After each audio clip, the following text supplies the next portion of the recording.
Praise the lord. ప్రభు అయిన యేసుక్రీస్తు నామంలో మీ అందరికీ హోసన్నా మినిస్ట్రీస్ తరపున హృదయపూర్వకమైన వందనాలు తెలియపరుస్తున్నాను. ప్రభు మిమ్మల్ని ఆశీర్వదించి దీవించునుగాక. విశేషమైన కృప నా దేవుడు మీ అందరికీ అనుగ్రహించుగాక. ప్రియులారా, పరిశుద్ధ గ్రంథంలో నుంచి ఒక చక్కటి మాట, యెషయా గ్రంథం 43వ అధ్యాయం 15వ వాక్యాన్ని నేను చదువుతున్నాను. జాగ్రత్తగా మీరు ఆలకించండి. యెహోవానగు నేనే మీకు పరిశుద్ధ దేవుడను, ఇశ్రాయేలు సృష్టికర్తనగు నేనే మీకు రాజును. ప్రభు చెప్తున్న ఒక చక్కటి ప్రవచన వాక్. ఇందులో ప్రాముఖ్యంగా మనం గమనించవలసింది, మన ప్రభు ఇక్కడ సృష్టికర్త అనేది మనం గమనించవచ్చు. ఆయన ఎన్నో పేర్లు కలిగినవాడు. అనేక నామములను మనం స్తుతిస్తూ ఉంటాము, స్మరిస్తూ ఉంటాము. ఆ నామములను బట్టి ఆయనను కొనియాడుతూ ఉంటాము. అయితే ఈ వాక్యంలో ఆయన సృష్టికర్త అయిన ప్రభువు అని మనకు ప్రత్యక్షమవుతుంది. ప్రియులారా, ఈ సృష్టికి ఆధారభూతుడు, ఆది సంభూతుడు. ఆయన నోటి మాటతో ఈ సృష్టిని కలిగించిన కర్త మన ప్రభువు. అంటే సృష్టించగలిగినటువంటి సామర్థ్యత ఆయనకి ఎంతైనా ఉంది. ఆయనకి ఎవ్వరు కూడా సాటి లేరు. ఆయన ఎదుట నిలవగలిగినటువంటి బలము, ప్రభావము, పరాక్రమము ఏ వ్యక్తికి కూడా లేనే లేదు. ఎందుకంటే ఆయనే ఆదియు అంతమై ఉన్నవాడు. ఆయనే సమస్తమును కలిగించాడు. ఒక్క మాట చెప్పాలంటే నరునికి నిర్మాణాన్ని కూడా కలుగు చేసినవాడు ఆయన. నరునికి నాసికరంధ్రాలలో జీవాత్మను ఊదినవాడు ఆయన. నరునికి ఆయుషును కుదించినవాడు ఆయన. నరునికి దృష్టిని కలిగించినవాడు ఆయనే. ఆయన సృష్టించగలిగిన దేవుడు. అందుకే కీర్తనకారుడు 139వ కీర్తనలో చక్కటి మాట చెప్తాడండి. 13, 14 చరణాలు నేను చదువుతున్నాను. నా అంతరింద్రియములను నీవే కలుగు చేసితివి, నా తల్లి గర్భమందు నన్ను నిర్మించిన వాడవు నీవే. ప్రియులారా చూడండి, నా అంతరింద్రియములను. ఇప్పుడు మన అంతరింద్రియములను మనం చూడలేము, మనకు తెలియదు కూడాను. మన శరీరంలో అంతరంగికంగా ఉన్న అవయవాలు ఎంతో ఘనమైనవి, శ్రేష్టమైనవి. వాటిలో కొన్ని పని చేయకపోతే నరునికి అసలు మనగడే లేదు. ఏదైనా ఒక మిషన్ పనిచేయాలి అని అంటే దానికి కొంత శక్తిని ఇవ్వాల్సి వస్తుంది. ఈ లైట్లు వెలుగుతున్నాయంటే దానికి కరెంట్ సప్లై లేక ఒక శక్తిని అనుగ్రహించవలసి వస్తుంది. శక్తి లేకుండా ఏది కూడా పని చేయదు. అలాగైతే మన శరీరంలో ఉన్న కొన్ని అవయవాలు ఉన్నాయి. గుండె, ఊపిరితిత్తులు, ఇలాగా కొన్ని శ్రేష్టమైన అవయవాలు ఉన్నాయి. అవన్నీ ఏ శక్తితో పనిచేస్తున్నాయి? ఏ బలంతో పనిచేస్తున్నాయి? కేవలం దేవుడు వాటికి రూపాన్ని ఇచ్చాడు, ఆజ్ఞ ఇచ్చాడు. ఆయన నోటి మాటతో మాత్రమే అవి పనిచేస్తున్నాయి.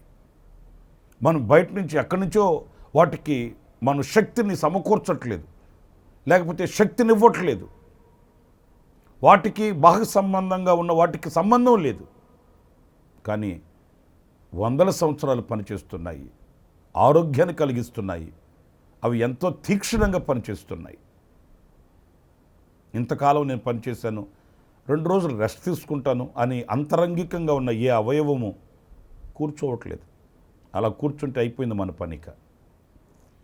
కానీ ఎవరో వాటికి ఆజ్ఞ ఇచ్చినట్లు, ఎక్కడి నుంచో వాటికి శక్తిని అమర్చినట్లు తన పరిధిలో తన కర్తవ్యాన్ని నెరవేరుస్తున్నాయి.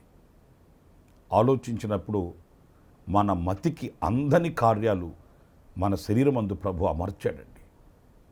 నాకు బాగా ఆశ్చర్యాన్ని కలిగించిన మాట, మన తల వెంట్రుకల కంటే ఇంకా సున్నితమైన నరాలు మన శరీరంలో అమర్చబడి ఉన్నాయటండి. మన మెదడుకు అంత సున్నితమైన నరాలు అమర్చబడి ఉన్నాయట మన మెదడులో. ఇక తల వెంట్రుకల కంటే సున్నితమైన నరాలు ఎంతటివి, వాటిలో ప్రవహించే రక్త ప్రసరణ ఎంతటిది. వాటిలో ఒక్క నరము, ఒక చిన్న నరం గనక పని చేయకపోతే మన శరీరం అంతా తల్లకిందులైపోతుందండి. మీరు ఎప్పుడైనా ఆలోచించారా? మరి తలలో ఉన్న మెదడులో ఉన్న నరాలు ఆయన ఆజ్ఞ చొప్పున పనిచేస్తున్నాయి. అంత సున్నితంగా ప్రభు సృష్టించాడు.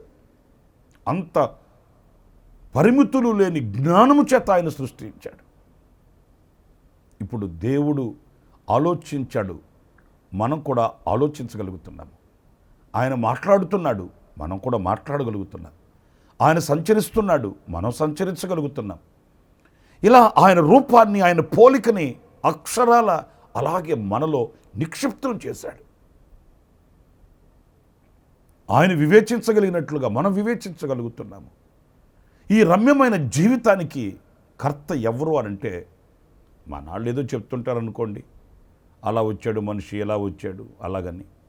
కానీ సత్యగ్రంథం చెప్తున్న అమూల్యమైనటువంటి ఒక వర్తమానం ఏంటంటే, మనల్ని ఆయన సృష్టించాడు, ఆయన రూపాన్ని మనలో పోశాడు. అందుకే ఈ 14వ వాక్యంలో కూడా దైవజనుడు చక్కగా ఆయన వ్రాసిన మాటలు మనం చదువుతాము. నీవు నన్ను కలుగు చేసిన విధము చూడగా, నీవు నన్ను కలుగు చేసిన విధము చూడగా భయమును ఆశ్చర్యమును నాకు పుట్టుచున్నవి. అందును బట్టి నేను నీకు కృతజ్ఞతాస్తుతులు చెల్లించుచున్నాను. ఇంక అంతకుమించి మనం ఏం చేయగలుగుతామండి? ఒక్కొక్క కార్యాన్ని తలంచినప్పుడు మనకు ఊహకు అందదు. నా చెయ్యి ఉంది, నా మనసులో ఒక ఆలోచన పుట్టగానే నా చెయ్యి సహకరిస్తుంది, ఆ పనికి పూనుకుంటుంది. ఆలస్యం లేదు, అలక్ష్యం లేదు. నా మనసులో ఆలోచన కలుగగానే నా కాళ్ళు పనిచేస్తున్నాయి, ముందుకు సాగుతున్నాయి, అంగీకరిస్తున్నాయి. ఈ వ్యవస్థని ఎంత పటిష్టంగా ఆయన నిర్మించాడో చూడండి. అందుకే కీర్తనకారుడు నాకు ఆశ్చర్యమును భయమును కలుగుతుంది. నిజం కాదంటారా? ఆ సృష్టికర్తకి మనం ఏమి చెల్లించి రుణం తీర్చుకోగలమంటారు? కృతజ్ఞతాస్తుతులు చెల్లించుచున్నానయ్యా, నాకు ఇంతటి చక్కటి అమరికను అమర్చావు, ఇంత చక్కటి సృష్టిని నువ్వు సృష్టించావు. జీవితం అనుభవాలలో మనం అనుభవించే ఆనందం ఎన్ని కోట్లు పెడితే మనకు వస్తుందండి.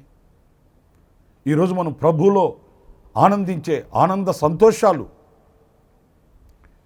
ఎంత వెండి బంగారాలు, ఎన్ని కోట్ల రూపాయలు సంపాదించుకుంటే, లోకాన్ని కూడగట్టుకొని మూటగట్టుకుంటే ఈ ఆనందం మనకు దొరుకుతుందండి. ఇది దేవుడు మన కొరకు సృష్టించినటువంటి అనుభవం కాదంటారా? దేవుడు మనకు అనుగ్రహించిన ఆశీర్వాదం కాదంటారా? మరి ఆశ్చర్యమును భయము కలుగదా? ఆ లోతైన అనుభవాలలో దేవుడు మనల్ని ఇచ్చినటువంటి శ్రేష్టమైన ఈవులను, ఆ సృష్టిని చూడండి. ఈ సృష్టిలో ఎన్నో బలమైన శక్తి కలిగినవి ఉన్నాయి. వాటి జోలికి మనం వెళ్ళలేము, వాటి ముందు మనం నిలబడలేము. ఒక చిన్న మృగము, ఒక పులి కానీ సింహం కానీ మన ఎదుటికి వచ్చిందనుకోండి, మనం తాళుకోలేము. కానీ సర్వశక్తి కలిగిన దేవుడు అంత శక్తి కలిగిన వాటిల్ని, పౌరుషం కలిగిన, రోషము కలిగిన వాటిల్ని, ఇంకా పర్వతాలు, ఈ సృష్టిలో మనం చూస్తాం కదండి, సూర్యుడు, చంద్రుడు, నక్షత్రాలు, గ్రహాలు, ఇక వాటి జోలికి వెళితే మన మతిపోద్ది.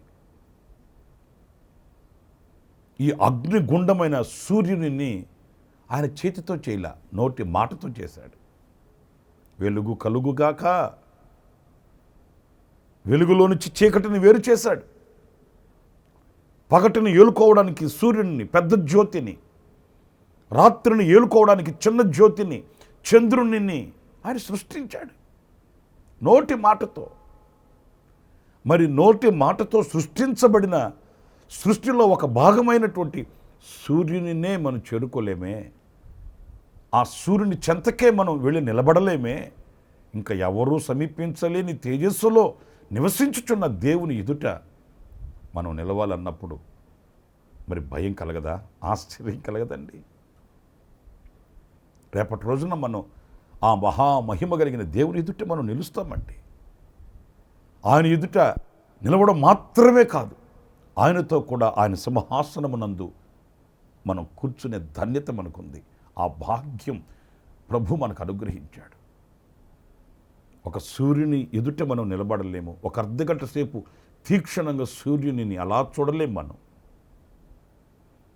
ఆయన నోటి మాటతో కలుగు చేయబడిన సూర్యునికే అంత ప్రభావం ఉంటే మరి దాన్ని సృష్టించిన దేవునికి ఎంత ప్రభావం ఉంది, ఎంత మహిమ ఉంది.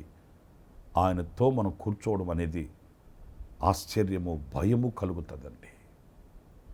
నా ప్రియమైన దేవుని బిడ్డలారా, నిన్ను సృష్టించిన నీ దేవునికి నీవు శిరస్సు వంచాలి.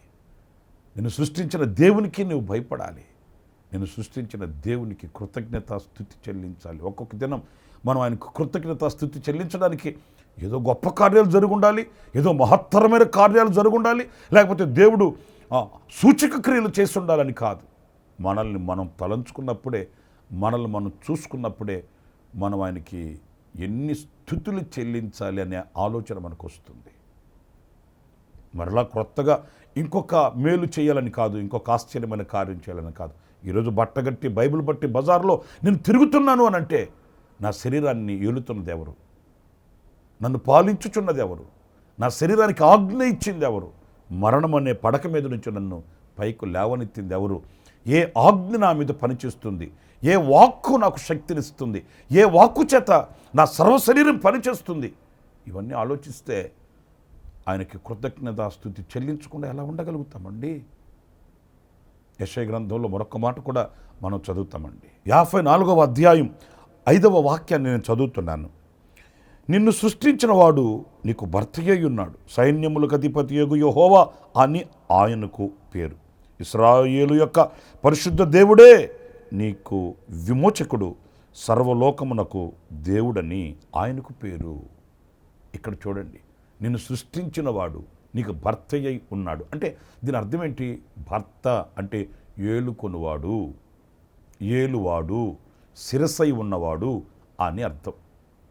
అంటే నిన్ను సృష్టించిన వాడు నిన్ను ఏలువాడు, నిన్ను పాలించువాడు, నీకు శిరసై ఉన్నవాడు. ఏదో దేవుడు అనే ఒక బిరుదునిచ్చి ఆయన్ని తీసుకుని వెళ్ళి ఏ గుడిలోనో ఏ బడిలోనో పెట్టి ఆయనకు పూలదండ వేయడం కాదు. మనకు ఒక ధోరణి తెలుసు, దేవుడంటే ఆయనకు ఒక ప్రత్యేకమైన స్థావరం ఉండాలి, స్థలం ఉండాలి, ఆయనకు ఒక ప్రత్యేకమైనటువంటి గుడి కట్టాలి, ఆ గుడిలో ఆయన్ని పెట్టాలి, అంతే మనకు తెలిసింది. కానీ వాక్యం చెప్తుంది, నిన్ను సృష్టించిన వాడు నిన్ను ఏలువాడు, నిన్ను పాలించువాడు, నీ విమోచకుడు, ఇశ్రాయేలు పరిశుద్ధ దేవుడు ఆయన, సర్వలోకం నాకు దేవుడని ఆయనకు పేరు. ఆయన పాలించువాడు, ఆయన పోషించువాడు, మనకు శిరస్సై ఉన్నవాడంట. చూడండి, ఈ సర్వ శరీరము ఈ శిరస్సు యొక్క ఆలోచన ప్రకారం నడిపించబడుతుంది. శిరస్సునకు అతికించబడని ఏ శరీరం కూడా జీవించదు. శిరస్సుకు సంబంధం లేని ఏ శరీరం కూడా బ్రతకలేదు, చలించలేదు, జీవించలేదు. ఈ సర్వ శరీరం పనిచేస్తుందంటే ఈ శిరస్సు ఒక కేంద్రం. ఆ శిరస్సులో ఆ ఆలోచనలో వచ్చిన ప్రతిదీ ఈ సర్వశరీరం అంగీకరించి నడవలసిందే. ఆ రీతిగానే మన ప్రభువు మనకు శిరస్సు. ఆయన ఏం చెప్తే అది చేయాలి, ఆయన ఎలా ఉండమంటే అలా ఉండాలి, ఆయన ఏది ఆజ్ఞాపిస్తే అది మనం చేయగలగాలి. అప్పుడే శరీరానికి ఘనత ఉంటుంది, శరీరం జీవిస్తుంది. అలాగే మనము ఈ శరీరమునకు సాదృశ్యమైన మనం సుభిక్షతో బ్రతకగలుగుతాము, విజయవంతంగా నిలవగలుగుతాము, జయ జీవితం బ్రతికి జయ జీవితం కలిగి విజయవంతమైనటువంటి దీవెనకరమైన మార్గాలలో మనం నడవగలుగుతాము. ఎప్పుడు శిరస్సు అనే ఆయనతో జత చేయబడ్డప్పుడు. నా ప్రియమైన సహోదరులారా, నిన్ను సృష్టించిన వాడు నిన్ను ఏలువాడు. ఆయన ఆజ్ఞలు ఎంతవరకు మనం నెరవేర్చుచున్నాము అనేది ఒక ప్రశ్న. ఆయన చిత్తానికి ఎంతవరకు మనం విధేయం అవుతున్నాము అనేది ఒక ప్రశ్న. ఈనాటికి నాలో జరుగుతున్నది నా ఆలోచననా, లేకపోతే దేవుని ఆలోచన నేను నెరవేరుస్తున్నానా అనే ప్రశ్న. ఇవన్నీ మనం తలపోసుకునవలసినవి. ఎందుకంటే ఆయన సృష్టికర్త అయిన ప్రభు, సృష్టికర్త అయిన దేవుడండి. కనుక నా ప్రియమైన సహోదరులారా, ఈ సృష్టికర్త అయిన దేవునికి మనల్ని మనం ఆపాదమస్తకం అంకితం చేసుకొని సంపూర్ణంగా ఆయన చేతికి మనం అప్పగింపబడిన వారమై ఆయన నడిపించే మార్గంలో మనం నడిచినప్పుడు ఆయన మనల్ని ఏలుకుంటాడు, పాలిస్తాడు, పరిపాలిస్తాడు. వాక్యంలో మనం చాలాసార్లు చదువుతుంటాము. అదేంటంటే ఆసాబు చెప్తాడు, నీవు నీ ఆలోచనల చేత నీవు నన్ను నడిపించదవు, తర్వాత మహిమలోనికి నీవు నన్ను తీసుకుని వెళ్తావు. అవును, ఆయన మనడలో ఏమి వాంఛించాడో, ఏమి కోరుకున్నాడో, ఏమి సంకల్పించాడు, అది అక్షరాలా నెరవేరుస్తాడు. మనల్ని ఆయనతో కూడా వసింపచేస్తాడు, ఆయనతో కూర్చుండబెట్టుకుంటాడు, ఆయనతో జీవించే భాగ్యాన్ని ప్రసాదిస్తాడు. కనుక ఆ సృష్టికర్త అయిన దేవునికి శిరస్సు వంచి ఆయన సన్నిధిలో కృతజ్ఞతాస్తుతులు చెల్లిస్తూ బ్రతుకుతాము. అలాంటి కృప దేవుడు మనందరికీ అనుగ్రహించునుగాక. తలలు వంచండి, ప్రార్థన చేసుకుందాం. కృపాసత్య సంపూర్ణుడ, జీవాధిపతి అయిన ప్రభువా, మీకు వందనాలు. నాయనా, మీరు సృష్టికర్త అయిన ప్రభువు, మమ్మల్ని సృష్టించిన దేవుడవు. ఈ సృష్టికి మీరే ఆది సంభూతుడవు. మిమ్మల్ని ఏమని ఆరాధించగలం, ఏమని స్తుతించగలం, మీ కార్యములను ఏమని వివరించగలము నాయన. మేము తలంచినప్పుడు మాకు ఆశ్చర్యమును, భయము కలుగుతుంది. మీ గొప్ప కార్యాలు, మీ శక్తి కలిగిన, పరాక్రమము కలిగిన కార్యాలు శిరస్సు ఉంచి నమస్కరిస్తూ అంతము వరకు మీరు మాకు రాజువై ఉండి మమ్మల్ని నడిపించి పోషించమని మమ్మల్ని ఒక్కొక్కరిని మీ చేతులు సమర్పించుకుంటూ నాయన ఈ ప్రార్థనలో ఏకీభించిన ఒక్కొక్కరిని, వారి కుటుంబాలని, వారి పిల్లల్ని, వారి పాడి పరిశ్రమల్ని, వారి చేతి పనులు, ఉద్యోగాలు, వ్యాపారాలని ఆశీర్వదించి దీవించి ఈ దినమంతా ఒక నూతనమైన కృపలతో మీ బిడ్డలు నింపి దీవించమని మీ పాదపద్మానికి అప్పగిస్తూ యేసు నామములో ప్రార్థించి వేడుకొనుచున్నాను తండ్రి. ఆమేన్, ఆమేన్, ఆమేన్. ప్రభు మిమ్మల్ని దీవించి ఆశీర్వదించుగాక. ఈ దినమంతా విశేషమైన కృప నా దేవుడు సమృద్ధిగా మీకు అనుగ్రహించుగాక. ఆమేన్. ప్రతి దినము ఈ అనుదిన కృపాను సందేశాల కొరకు, ఇంకా మరిన్ని ఆత్మ సంబంధమైన సందేశాల కొరకు ఈ మా యూట్యూబ్ ఛానల్ ని సబ్స్క్రైబ్ చేసుకోండి. Pastor Ramesh, Kosanna ministries.